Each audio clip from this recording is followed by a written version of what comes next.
él lleva un poco más lejos la teoría del crédito de su maestro Mises, que es del año 12, y explica un poco cómo al final la manipulación de tipos de interés tiene consecuencias y distorsiona la economía real. Luego está el tema de la fatal arrogancia, que yo para mí es casi el corolario de la obra hayekiana, que es ante un orden espontáneo creerse que tú puedes entender un mecanismo complejo y que con la arbitrariedad y el pensamiento de una persona puedes tú dirigir el destino de miles. Y por último, la última idea que iré saltando es que también ha salido de manera, digamos, tangencial en el discurso de José María, que es, digamos, toda la parte de la obra hayekiana que tiene que ver con el conocimiento, qué es, cómo se utiliza en sociedad, de qué manera se distribuye y cómo digamos, el investigador social lo tiene que saber, digamos, utilizar como una materia prima para generar herramientas positivas, no herramientas que destrocen, ¿no? Entonces, esto para mí es muy importante porque Hayek al final gran parte de su obra la dedica a la cuestión del método de las ciencias sociales, que es el gran fracaso, yo diría, que incluso pese a cuando las cosas han ido bien, los economistas en general no hemos sabido entender. Yo diría antes, y voy saltando, pero haré referencia a las cosas que ha dicho José María, porque me van a dar un poco el esqueleto, ¿no? José María decía que habían dos grandes cosas que habían determinado la obra de Hayek, ¿no? Sus circunstancias personales. Hayek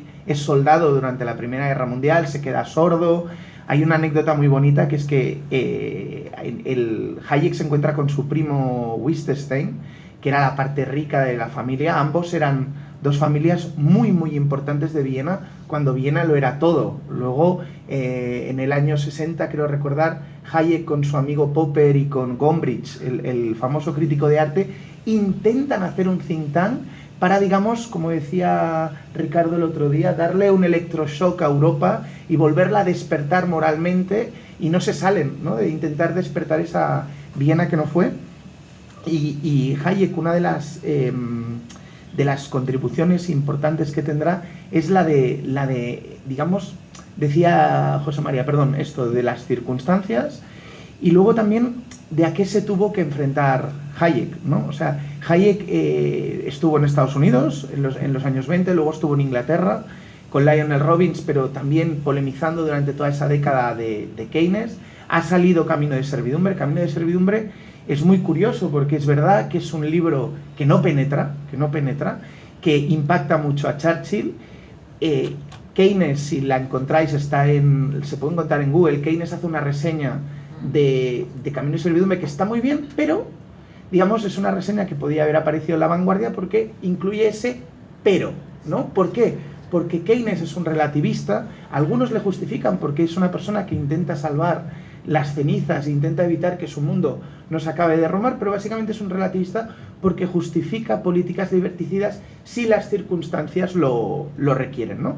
Y en cambio, quien sí que le hace una semblanza al libro absolutamente maravillosa que os recomiendo es curiosamente George Orwell. Que George Orwell venía de atravesar un periodo muy traumático, también comunista revolucionario, que estuvo aquí en el PUM en Cataluña, y que en cambio, cuando escribe sus dos novelas icónicas, Rebelión en la Granja y 1934, que le costará mucho publicarlas, porque en aquel momento pues el comunismo se veía con muy buenos ojos y esas novelas con mucha antipatía, vio en Camino de Servidumbre, entendió, como dice José María, le llegó muy bien el impacto, que además Camino de Servidumbre al final la tesis es tan sencilla o tan compleja como entender que todo intento de planificar desde arriba una sociedad lleva ineluctablemente hacia el totalitarismo. Porque al final es una conclusión de su maestro Mises, que para mí es una obra central del siglo XX. José María ha concluido con La Constitución de la Libertad, que es del año 56, para mí probablemente de los 3-4 libros más importantes escritos en el siglo XX.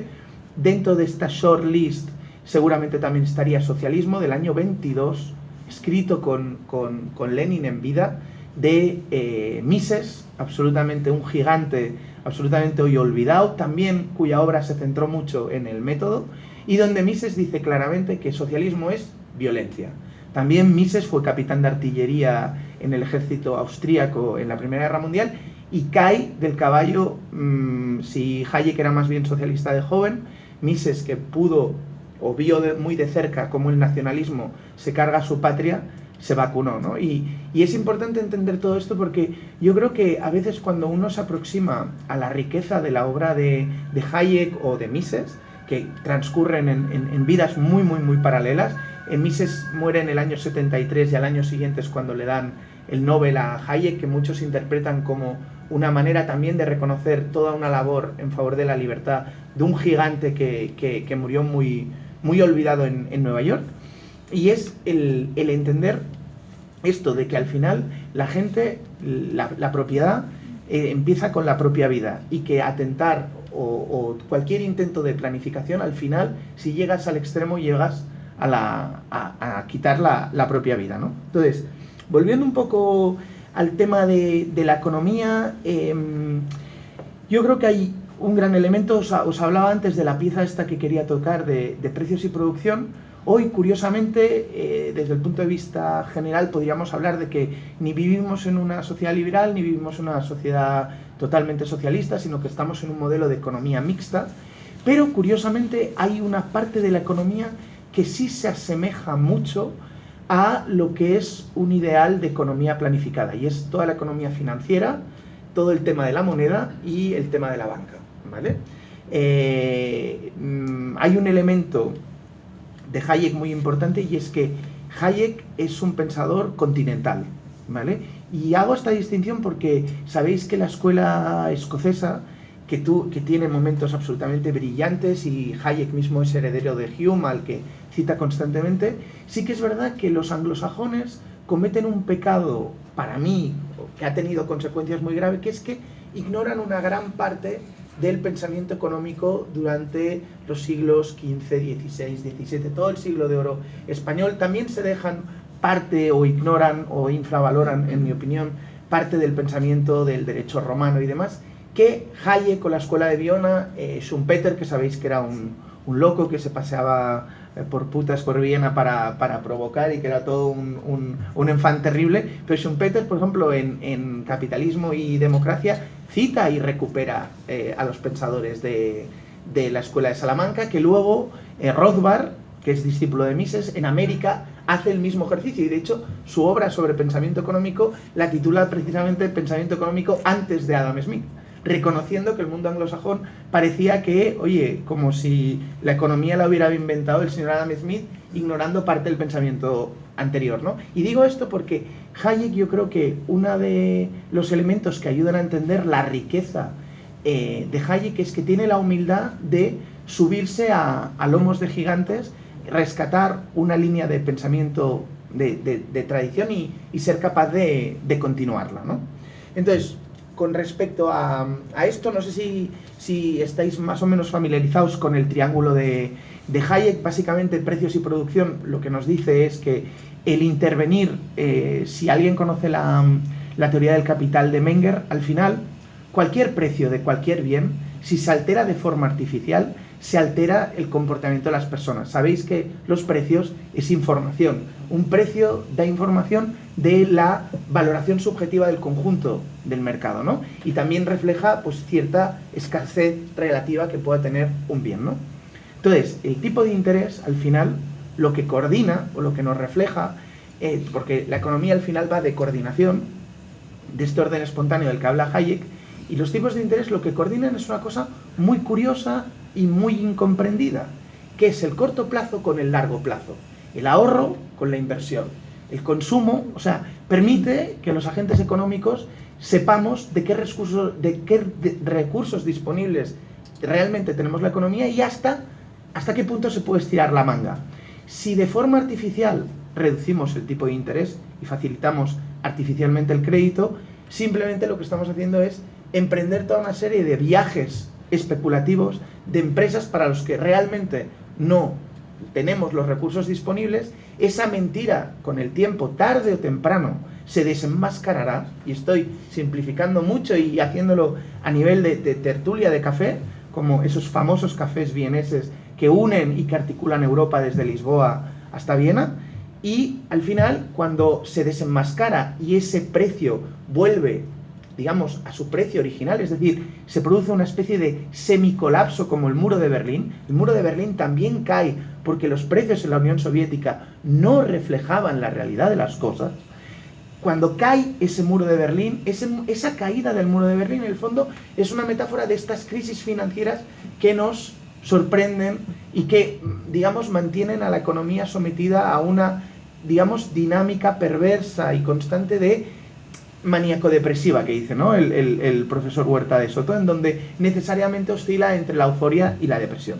Y este es el primer, digamos, la primera gran pieza hoy de gran vigencia, que sorprende cuando hoy muchos líderes políticos todavía se piensan que la solución de problemas económicos pasa por o regar el problema con gasto público y encima que ese gasto público, digamos, no tenga coste financiero, porque como luego vamos a implicar un proceso de gran represión financiera, todo esto luego lo podemos financiar sin darse cuenta que todo ese proceso de represión financiera que implica que las clases medias no puedan acumular capital, no se pueda ahorrar, porque se nos obliga a todos a especular en bolsa, para los que no todo el mundo tiene el perfil de riesgo o los conocimientos para hacerlo, y desde luego un proceso en donde los activos se inflan de manera artificial y los salarios reales se deprimen, ¿no?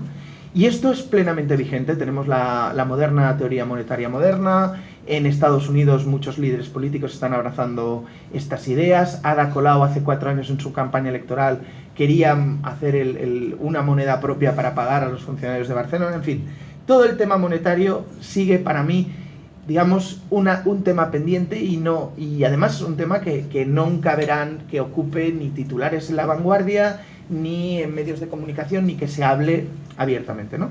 La otra gran idea, para mí, importante y que yo creo que y ahora daré el síntoma y voy a ver si soy capaz, como antes hacía José María de manera tan brillante, de ahondar en la causa, ¿no? Pero, por ejemplo, el síntoma. Cuando nosotros vemos que constantemente se habla de la economía como algo estático o como algo de juego de suma cero, en donde para que unos ganen, otros tienen que perder, y curiosamente aquí hay 2 ejemplos que podemos criticar a la izquierda y a la derecha.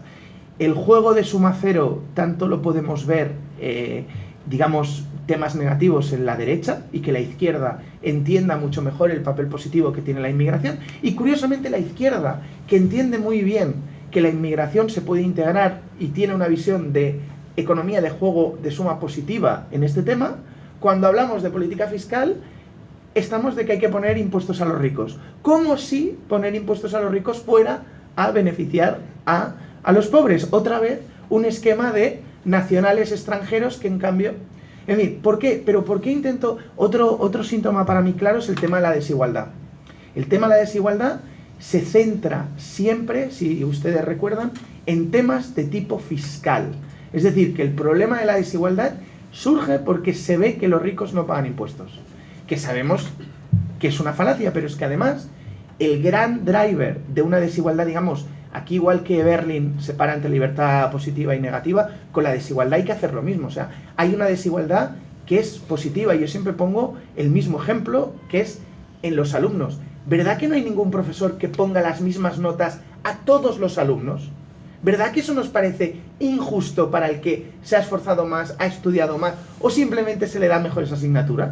Pues porque hay que poner a todos los ciudadanos la misma nota, ¿vale? Entonces, Hayek, de hecho es una cita de Hayek, de que no tiene nada que ver tratar a todo el mismo igual, a todas las personas igual, que hacer que todo el mismo sea igual. De hecho, hay otra todavía más brillante que dice, precisamente porque todos somos diferentes, la ley nos tiene que tratar a todos por igual, ¿no?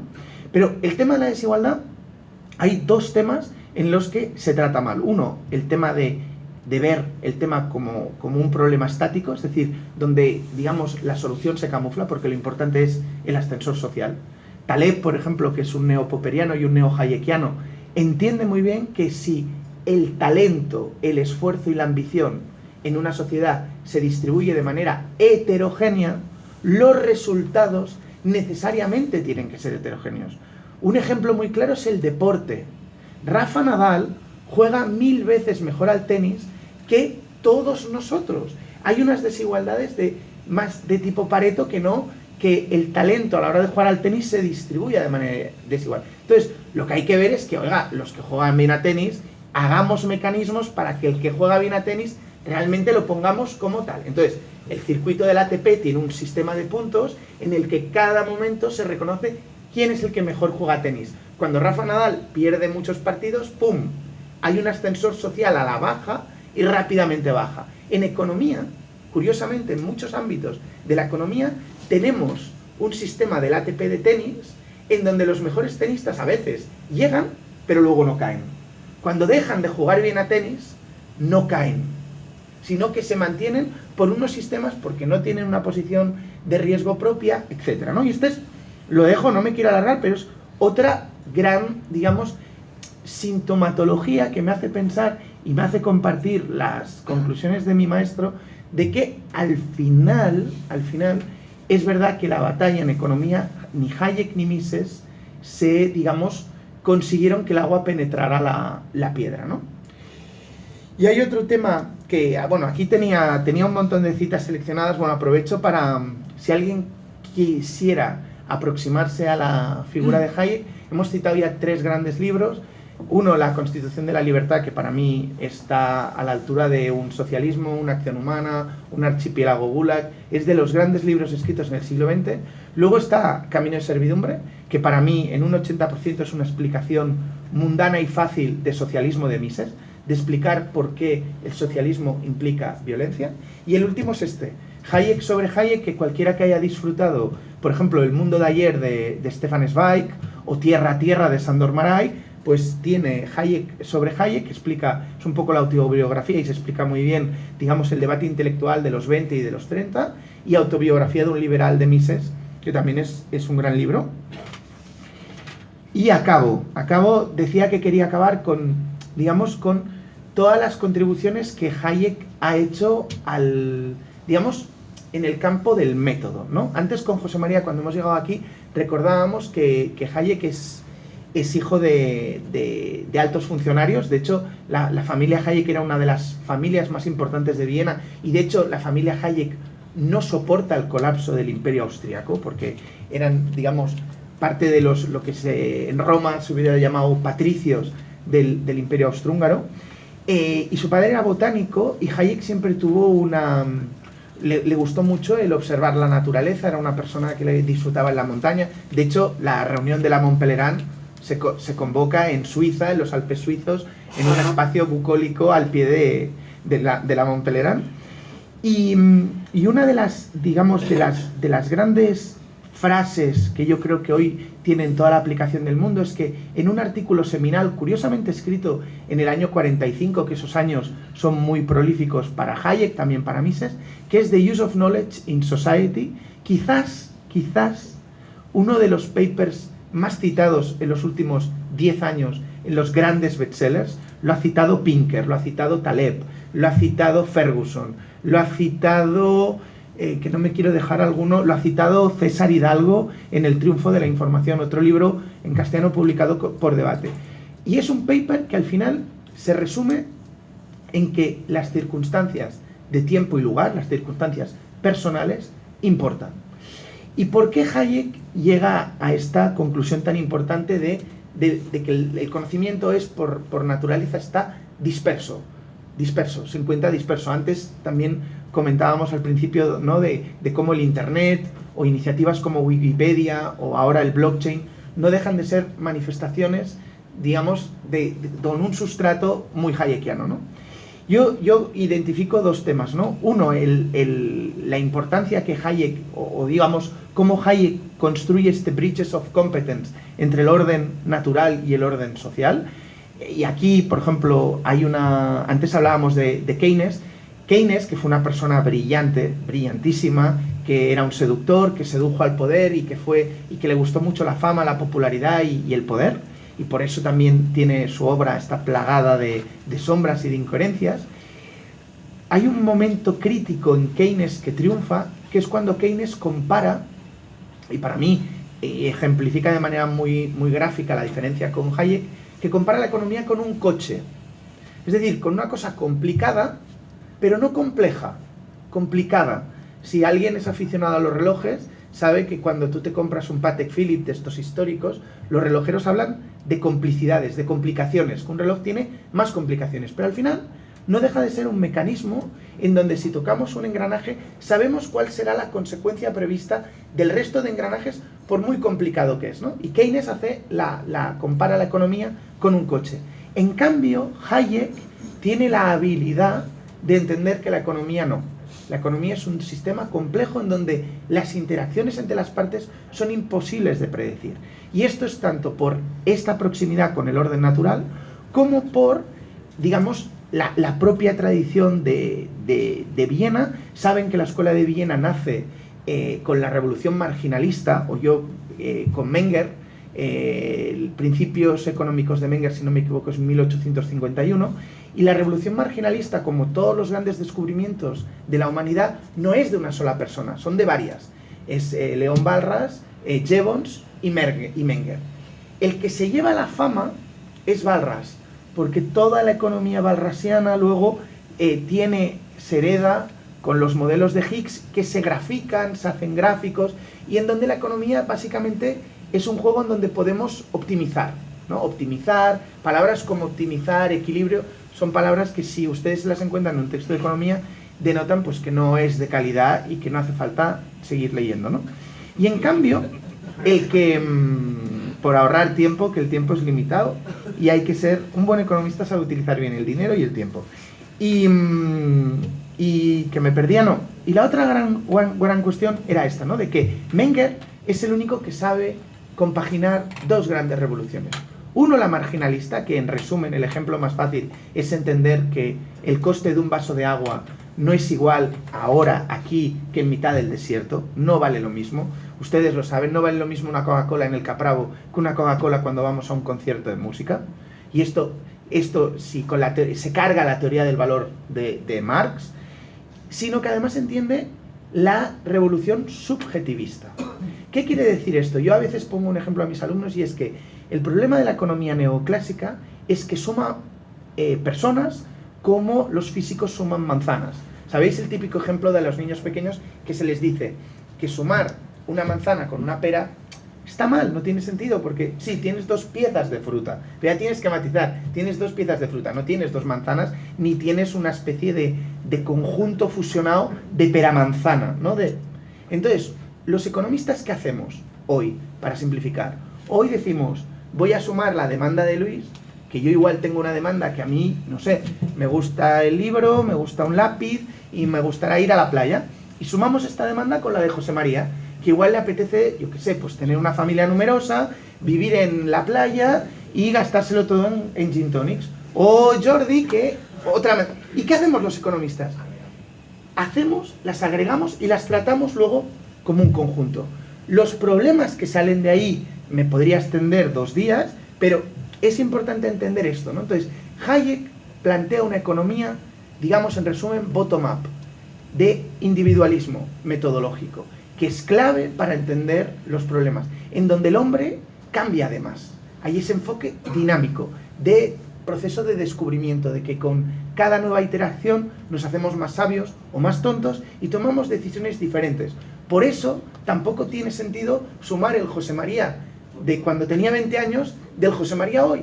No tomamos las mismas decisiones cuando tenemos 20 años que cuando avanzamos, ¿no? Entonces, toda esta riqueza del orden social espontáneo de las personas, hoy la ciencia económica sigue diseñándose de espaldas a la realidad de la demanda y del proceso de mercado, ¿no? Entonces, para mí, esa gran piedra que el agua no la penetra en la obra de grandes gigantes como Hayek o como Mises, pues sigue estando pendiente, y no me quiero extender más. Tenía alguna cita para leerles a Hayek directamente, porque además Hayek escribe muy bien y es muy agradable de leer y es una persona muy inteligente, y al final uno, aunque esté o no de acuerdo, hoy, lo decíamos antes, hoy uno si se asoma a los libros de Samuelson o de Higgs o de tantos y tantos autores, no tiene ningún sentido leerlos, En el 59, en el orden sensorial que hablábamos, que es este libro tan raro, en donde Hayek,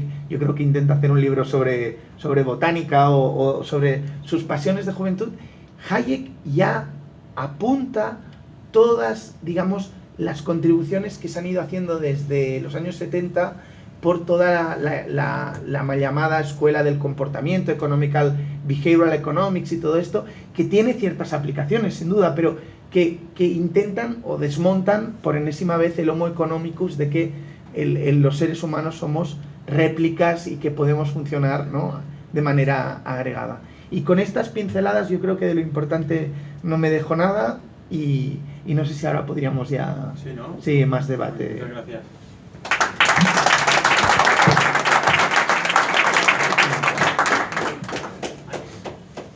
Nada, pues oye, adelante. Tenemos un buen rato para comentar lo que queráis, o sea que yo no sé si hace falta el micrófono o quizás no hace falta. Para grabarlo sí, ¿no? Ah, para grabarlo sí, ¿no? Vale. Si quieres hacerlo.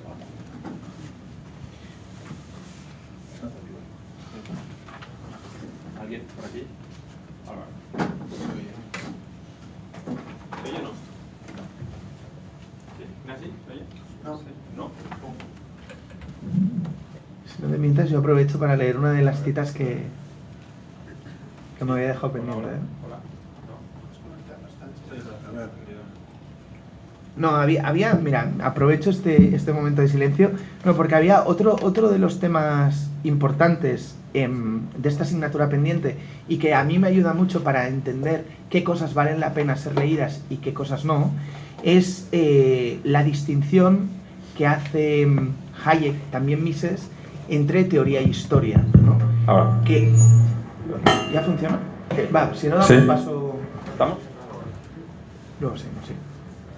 Hola, bueno, en primer lugar yo quería saber cómo interpretáis vosotros ese epílogo de los fundamentos de la libertad, de por qué no soy conservador, porque ha habido muchísimas teorías en torno a este epílogo. Hay unos que dicen que Hayek era un socialdemócrata y otros que dicen que Hayek era un liberal que rompía frontalmente con el conservadurismo, y otros que dicen que Hayek era un not-wing, liberal conservador, y que ahí trata de romper con el conservadurismo más, digamos, más jacobino.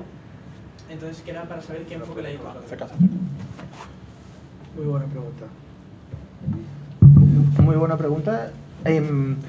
A ver, tiene dos... Desde el punto de vista económico, es muy buena pregunta, ¿eh? Para empezar, yo haría una apreciación fácil de base, que es entender que la familia como institución es un orden espontáneo, ¿vale? Esta es la primera cosa importante a entender. Entonces, mi posición aquí yo creo que igual puede chocar, y por ejemplo, no sé si habéis leído al profesor Contreras, que ha hecho una defensa muy buena del liberalismo conservador, y yo solo le podría hacer un matiz a su teoría, porque él identifica, evidentemente, que yo creo que los anarcocapitalistas te equivocas cuando todo lo que niegas en economía y dices que cierto intervencionismo a priorístico de intervenir puede producir iatrogenia y puedes estar acrecientando los problemas. Esto en el ámbito social y político también es aplicable. También es aplicable en muchos debates. Incluso en el debate territorial puedes entender España como un orden espontáneo. Y puedes defenderla o unidades políticas como orden espontáneo. Pero defenderlo como orden espontáneo para defenderte de esas críticas de querer regular y tal, tampoco te puede paralizar de entender que un orden espontáneo es dinámico. Y yo creo que es una ceguera conservadora el no entender que el rol de la familia, nos guste o no, ha cambiado. Ha cambiado. Y ha cambiado mucho y muy rápido, y seguramente en muchas cosas pues no nos gustará, pero ha cambiado. Antes la familia era sobre todo una unidad de defensa económica. Era para procrear, para incluso y una importante, digamos, seguridad económica. En el momento en el que la mujer se incorpora en el mercado de trabajo, en el momento de que los anticonceptivos cambian la naturaleza de la procreación y el control de la mujer, estas realidades, yo estoy seguro que Hayek, si hoy viviera, estaría planteándose de qué manera, en un orden espontáneo que ha ido evolucionando, igual que no era lo mismo una familia en el siglo XII al siglo XIX, necesariamente igual en el siglo XXI también el rol de la familia, nos guste o no, también está evolucionando. Es verdad que parte de esta evolución hay que distinguir qué es evolución espontánea y qué es o ataque o constructivismo, ¿no? Y ahí en ambos lados. Yo cuando leo ¿por qué no soy conservador?, tengo la impresión de que hace una reducción. Al final es una conferencia. Y leer la posición de Hayek sobre el conservadurismo a través de por qué no soy conservador me parece una simplificación tremenda. porque él ahí está identificando un conservadurismo primero de aquel momento, ojo las circunstancias, que es un conservadurismo en el fondo de intereses, de no entrar en los debates políticos, de mantener status quo, en definitiva. Pero esto no es el conservadurismo. Ahí para ver las referencias intelectuales del conservadurismo en el siglo XX, yo creo que hay que ver quién es Oxford, que recientemente Jorge el Palacio ha traducido y ha hecho una introducción muy buena, sintética, a las 4 conferencias más importantes. Hay discrepancias entre Oxford y Hayek. Mi valoración final es Hayek es un liberal conservador, Oxford es un conservador liberal, y el matiz es importante, hay una continuidad. Oxford le critica a Hayek que al final hay una utopía, que es la utopía liberal, y en el conservadurismo de Oxford, que es un conservadurismo, digamos, escéptico, es un conservadurismo no de promesas, no el conservadurismo como una promesa concreta, sino como un modo de estar en la política, de llegar a pactos. Por eso no es un conservador, digamos, Tory típico, es un conservador intelectual, pero le reprocha esto. Pero, digamos, yo ahí sí que veo unas concomitancias, no veo tanta discrepancia. Efectivamente, tú lo has dicho, Hayek al final se queda diciendo yo soy un old Whig, pero es que ¿qué es un old Whig? Al final un old Whig es un conservador de esa libertad, es un conservador de esas instituciones que se han creado en Occidente y que deben ser preservadas. Por eso en aquel momento había que enfatizar que era old Whig, porque aquello no estaba en peligro. Hoy las circunstancias han cambiado y aquello está en peligro. Y esto lo entiende muy bien Scruton en el último libro, no en el que han traducido, que es muy importante, How to be Conservative, que lo han traducido me parece Deusto, sino en el último, que es Conservatism. Y en Conservatism, que os recomiendo porque hay una ficha ahí de lo que es el pensamiento conservador, la tesis de Scruton me parece que es muy interesante, porque lo que dice es el conservadurismo, se entiende el conservadurismo liberal, ahí hay una continuidad Oxford-Scruton, es el conservadurismo, digamos, como una rama del liberalismo.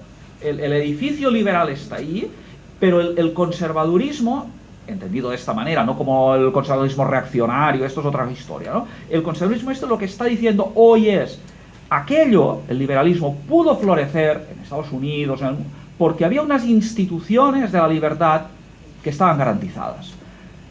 Y estaban aceptadas por todos. Hoy, que no están aceptadas, hay que insistir en estas instituciones. Y el conservadurismo es lo que hace. Dicho de otra manera, sin conservadurismo hay un riesgo, entendido, insisto, de esta manera, hay un riesgo a que esas instituciones entran en la anomía más grande y por tanto dejen al individuo atomizado, sin referentes sociales, la familia, la sociedad civil organizada, sin